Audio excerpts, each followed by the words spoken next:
দেখতে লোভনীয় আর খেতে সুস্বাদু এমন চিকেন গ্রিল যদি বাসাতেই বানিয়ে নেওয়া যায় তাহলে আর দোকান থেকে কেন কিনে খাবেন। এই চিকেন গ্রিলটা আমি কিভাবে বাসাতে বানিয়েছি সেটাই আজকে আপনাদের সাথে শেয়ার করব। চলেন তাহলে মূল রেসিপিটি শুরু করা যাক। এর জন্য আমি এখানে 2টা মাঝারি সাইজের মুরগি 8 পিস করে কেটে ভালো করে ধুয়ে নিয়েছি একদম পরিষ্কারভাবে।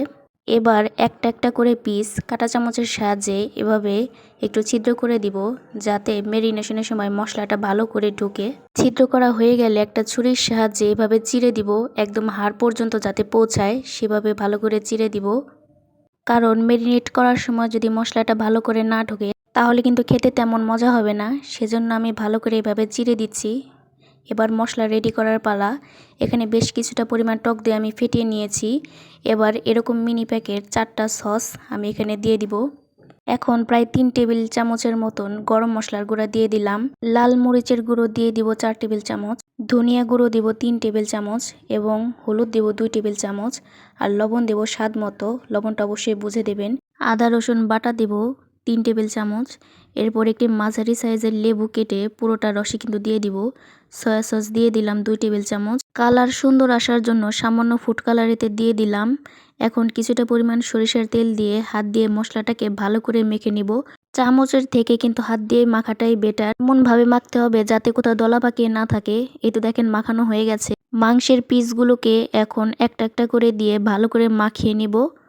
এই কাজটা অবশ্যই ধীরে ধীরে করবেন, এমনভাবে মাখাতে হবে যাতে প্রতিটা মাংসের সাথে মশলাটা ভালো করে লেগে যায় এবং মেরিনেট যাতে ভালো হয়। এই তো দেখেন আমার সবগুলো মাংস কিন্তু মাখানো হয়ে গেছে। এভাবে 3 ঘন্টা রেখে দিব। 3 ঘন্টা হয়ে গেলে এরপর একটা ফ্রাইং প্যানে সরষের তেল গরম করে নিয়েছি। এবার মাংসগুলোকে মিডিয়াম আঁচে ভাজতে থাকবো। প্রথমেই কিন্তু জাল বাড়িয়ে দেওয়া যাবে না, তাহলে উপর দিকে পুড়ে যাবে কিন্তু ভিতরে হবে না। এই দেখেন আমার এক ব্যাচ কিন্তু ভাজা হয়ে গেছে। এরপরে 3টা একত্রে দিয়েছি। এখানে আলাদা করে আর পানি দেওয়ার প্রয়োজন নেই, মাংস থেকে যে পানিটা বের হবে সেটাতেই কিন্তু সিদ্ধ হয়ে যাবে এবং খুব সুন্দর একটা কালার আসবে, খেতেও কিন্তু তেমনই মজা হবে। এরপর মশলার এই গ্রেভিটা তৈরি করে দেখাবো।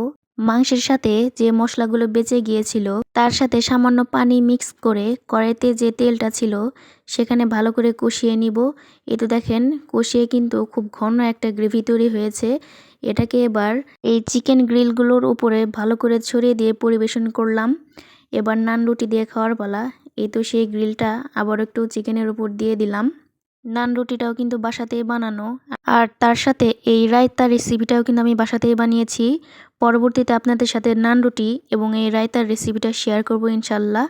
এই তো দেখেন কত সুন্দর হয়েছে। কিন্তু আপনারা কিন্তু এভাবে এই ঘরোয়া মশলা দিয়ে গ্রিল চিকেন কিন্তু বাসাতেই বানিয়ে খেতে পারেন, দোকান থেকে আর কিনে খেতে হবে না। এটা কিন্তু আসলে অনেক মজা হয়েছিল। ধন্যবাদ সবাইকে ভিডিওটা দেখার জন্য। আল্লাহ হাফেজ।